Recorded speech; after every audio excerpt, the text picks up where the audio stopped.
Inilah momen supporter Persija turun ke lapangan usai Persija menang 3-0 dari Semen Padang di laga terakhir. Kami nggak tahu ya alasan Jackmania turun ke lapangan. Apakah ini bentuk protes kekecewaan supporter pada tim Persija, atau memang ini pelampiasan karena nggak bisa juara dan nggak bisa ikut konvoy seperti Persib. Meskipun mereka akhirnya juga ikutan konvoy juga, meskipun konvoynya nggak tahu demi apa tuh konvoynya.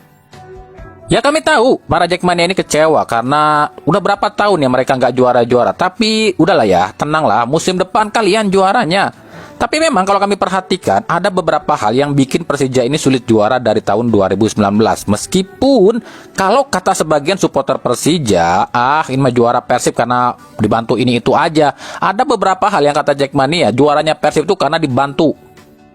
2023-2024 Persib juara karena dibantu Papa Erik katanya, yang tiba-tiba umumin yang namanya Championship Series. Padahal kan Championship Series itu dari awal liga udah direncanakan loh. Kenapa harus Persib juaranya terus harus dihujat gitu? Kenapa?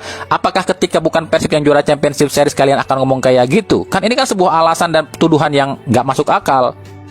2024-2025 Persib kembali back to back, katanya diuntungkan nih dengan adanya Papa Erik nih, katanya yang naik jabatan jadi menteri dan lain-lain. Nah, Dewa United dijegal nih sama kekuasaan Papa Erik. Nah, 2025-2026 Persib hat-trick juara. Alasan mereka, tuduhan mereka apa katanya? Persib juara cuma menang head to head dari Borneo. Borneo ini dijegal nih sama Eto nih dan juga pasukannya. 2023 dijegal sama Championship Series katanya. 2026 dijegal lagi sama head to head nih Bapak Erik, katanya gitu. Ya itulah kenapa kami bilang sebagian warga atau pendukung Persija ini otaknya masih KJP. Kenapa mereka nggak flashback? Kenapa nggak mereka introspeksi diri? Bagaimana dengan kejadian 2001 dan 2018? 2001 Persija juara karena diuntungkan dong sama Erick Thohir. Betul dong, karena Erick Thohir jadi bos kalian. 2018 semua juga orang tahu kalian diuntungkan sama direktur liga dan juga PLT PSSI ya, Joko Driono yang masuk penjara. Kenapa kalian gak ungkit itu? Kenapa ungkit dan korek kesalahan, atau mungkin cari borok-borok orang, cari kesalahan orang, tapi kesalahan sendiri kalian gak pernah memperbaikinya? Karena kalau pendapat kami, kalau kami perhatikan soal Persija ini ya, sejak 2019 kenapa Persija ini gak juara? Ada beberapa hal kesalahan yang terjadi di kubu Persija Jakarta. Yang pertama itu manajemen Persija yang amburadul. Kita sama-sama tahu lah ya, tiap musim itu Persija salah satu tim yang paling banyak sponsornya, dan itu sebuah fakta. Harusnya dengan sponsor yang bejubel kayak gitu, duitnya pun gak bakalan kekurangan dong. Tapi kenapa dengan sponsor yang begitu banyak, kok pemain ada yang ditunggak gaji tiap musimnya? Artinya ada yang gak beres dong dengan manajemen Persija. Itu duit sponsor dikemanain? Kesalahan yang kedua adalah markas. Sejak 1994 atau liga resmi dimulai, Persija ini selalu musafir, pindah-pindah stadion. Kenapa coba duit dari sponsor yang bejubel itu gak dibikin dialirkan buat mengelola satu stadion khusus untuk Persija selama satu musim full atau mungkin beberapa puluh tahun ke depan? Kenapa enggak?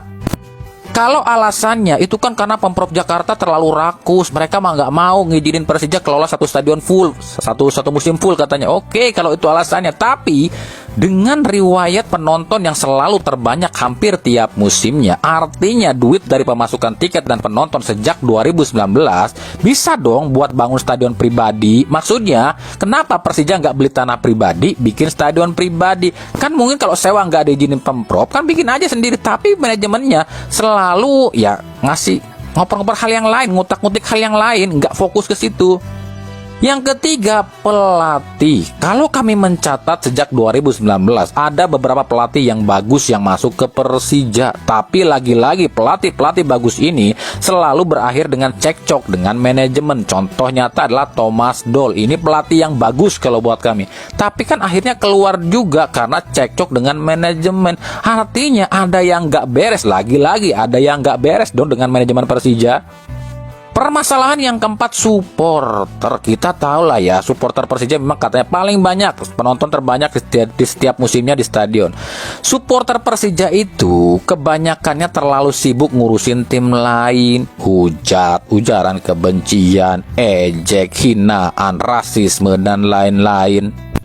Dan mereka itu nggak pernah sadar tiap musimnya, malah didukung sama ketumnya. Padahal kita ini hidup di dunia loh. Dunia itu miliknya Tuhan.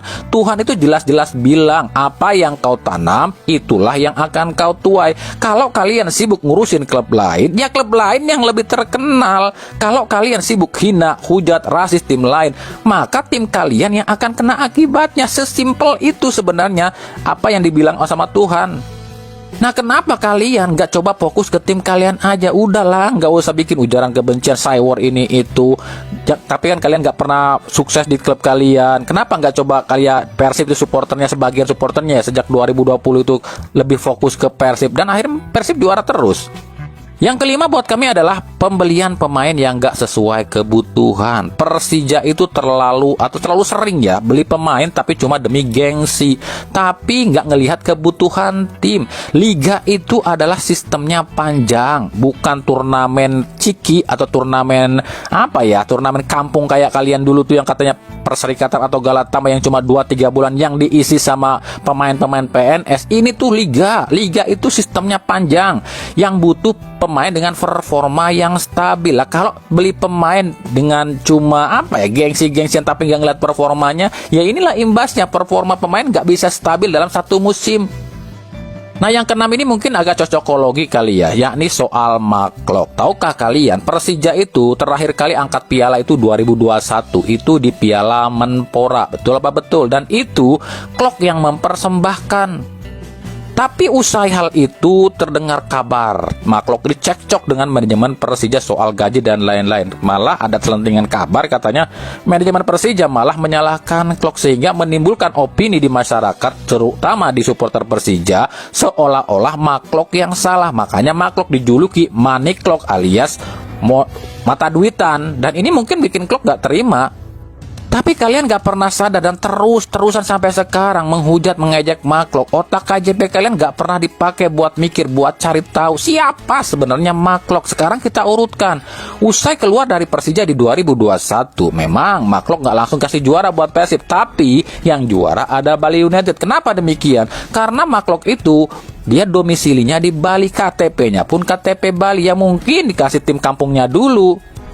2022-2023 giliran PSM Makassar yang juara. Sementara kita tahu PSM Makassar adalah klub pertama di Indonesia yang dibela oleh Maklok, atau istilahnya mungkin ya ini demi penghormatan lah buat tim pertama di Indonesia yang dia bela. Usai kelar semua ya balas budi dan lain-lain, barulah tim dia sekarang yang dia juarakan. Dan ini terbukti 3 tahun berturut-turut di bawah juara semua sama Maklok. Tapi kalian gak pernah mikir, apalagi ketika ke timnas Maklok dihujat, dirasis ini itu, apa gak bikin sakit hati? Sementara kalian nggak tahu siapa Maklok sebenarnya. Ya itu sih pendapat kami aja loh ya. Boleh setuju boleh nggak, itu sih terserah kalian.